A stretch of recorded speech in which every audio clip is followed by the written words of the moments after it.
first part is that. But the second part is a little bit more controversial, and it says that corporations with incomes above $50 million a year should have to get a new corporate charter once every 5 years. And now we're not talking about mom and pop corporations here. We're talking about the big corporations. That so far, so good.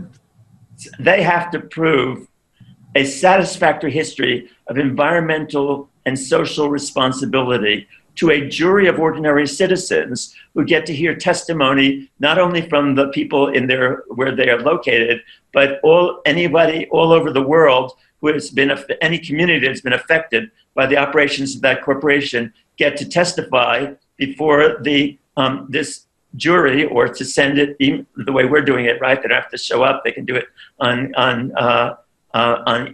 the internet.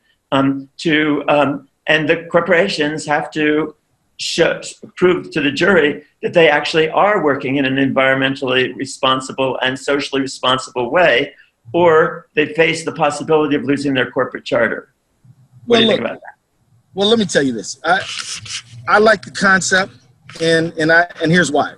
A charter is, in effect, a public license to operate a corporate entity. It wasn't always in the part of our world that there were these things we now call corporations. Right. It was really kind of an outgrowth of the 1860s that the corporate entity began to develop. It is a license. And why? And if it's a license, why shouldn't that license be associated with things that license are often associated with?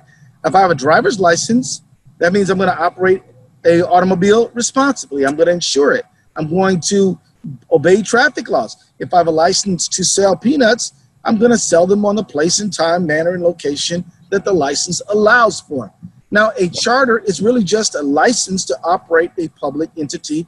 And before the 1860s, they had license, they had charters, but they were limited in time and scope and for a certain kind of purpose. You could start a corporation to build a bridge, to build a windmill, to do certain kinds of specific duties, because people then knew that if you gave an entity the kind of power that a corporation has, it could cause trouble.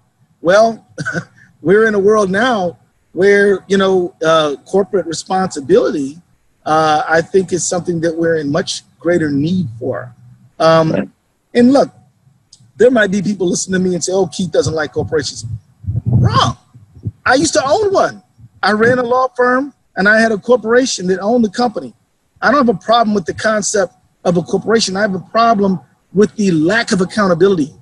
And I do think corporate licenses should be limited in duration and scope. There needs to be a showing that you are abiding by the public interest as defined by public representatives, which you're talking about. So look, I'm not here to say that every detail is, I don't know. I'm going to have to study it.